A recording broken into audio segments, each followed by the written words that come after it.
లేదు అంటే కూడా ఆ పనిచేసే ఆ కాలనీ కూడా వచ్చేసి హోమ్ మినిస్టర్ గారు వచ్చారు, పోలీసులు తొక్కి ఇరగొట్టారు. వైసీపీ ప్రభుత్వం దుర్మార్గమైన ప్రభుత్వం. జగన్ రెడ్డి గారు సుగాలి ప్రీతి చేసుకున్నటువంటి జరిగిన చర్యలోంటి దుర్మార్గమైన చర్యలో ఆయన సాక్ష్యాధారాలన్నీ జగన్మోహన్ రెడ్డి గారు తారుమారు చేశారు. ధనంజయ రెడ్డి గారు నెంబర్ ఇచ్చారు. నెంబర్ ఇస్తే చాలాసార్లు ఫోన్ చేశారు, ఎత్తుతారు, మళ్ళీ హాఫ్ అయిపోయింది. నా సెల్ నుండి కూడా, నా ఫోన్ నుండి కూడా ధనంజయ రెడ్డి గారికి ఫోన్ చేశారు. ఫోన్ చేసి దుర్మార్గమైన ధనంజయ రెడ్డి, దుర్మార్గమైన జగన్మోహన్ రెడ్డి, సాక్ష్యాలు తారుమారు చేసిన జగన్మోహన్ రెడ్డి ఈరోజు ఎందుకమ్మా మళ్ళీ ఆ జగన్ దగ్గరికి వెళ్ళినాం అనేసి మేము అడుగుతున్నాం. అడిగే హక్కు ఉంది మాకు. ఎందుకోసం అంటే బికాజ్ ఈ కేసులో పవన్ కళ్యాణ్ గారు ఈ బిడ్డకు న్యాయం చేయాలి అని చెప్పకుండా ఉండింటే మేమందరం వచ్చేసి మా జీవితాలు నాశనం చేసుకునే వాళ్ళం కాదు.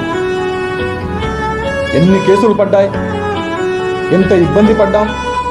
నీతో పాటు ఢిల్లీకి వచ్చిన తర్వాత అమ్మ వెళ్ళడానికి వచ్చేసి ఫ్లైట్ టికెట్లకు వచ్చేసి నా టికెట్తో పాటు నేను పెట్టుకుని మళ్ళీ నీతో పాటు వచ్చిన వాళ్ళకి 2 టికెట్లు పెట్టి ఫ్లైట్ టికెట్ పెట్టి తీసుకెళ్ళి ఢిల్లీకి వెళ్తే అక్కడ తీవ్రమైన జ్వరం, ఇక్కడే కరోనా సెకండ్ వేవ్లో తీవ్రమైన జ్వరం ఉంది నాకు. అయినా నీతో పాటు వచ్చిన తర్వాత ఉన్నాం. National Children's Right Commission NHRC వెళ్ళిన తర్వాత సమస్యను అక్కడ చెప్పాం. తర్వాత ఏం చేశాం, ఈరోజు వచ్చేసి జగన్ గారు మీ ప్రభుత్వంలో ఇచ్చినారు, జీవో ఇచ్చినారన్నా, నువ్వే న్యాయం చేయాలా, CBI జీవో ఇచ్చినావన్నా అనేసి నువ్వు అంటున్నావు కదమ్మా.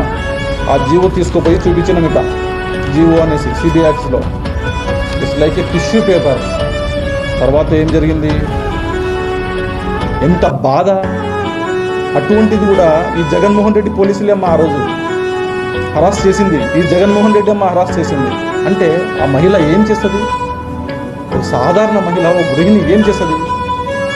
ఆ బాధను తట్టుకోలేక, ఆ కష్టాన్ని భరించలేక, నా భర్త దూరం ఉన్నాడు, ఎక్కడున్నాడో ఫోన్ లేదు, ఏం లేదు, నా భర్త ఇక్కడే నన్ను పోలీసులు ఇంత హరాస్ చేస్తున్నారంటే నా భర్తను ఏం చేశారో అన్న భయంతో ఆ భార్య ఏం చేసింది, ఆత్మహత్య చేసింది, సూసైడ్ అటెంప్ట్ చేసింది. అన్న దాంతో కాకుండా నీకోసం యాడొరకు పోరాడామన్నా, ఉద్యోగం కోసం ఎంతవరకు ఏం సాధించాలనేసి పోరాడామన్నా. యాక్చువల్గా ఒక ఎపిసోడ్ కాకుండా ఒక సీరియల్ లాగా వచ్చేసి పోరాటం చేశాం చాలా. ఆ రోజు ఇక్కడే ఎర్రబాడు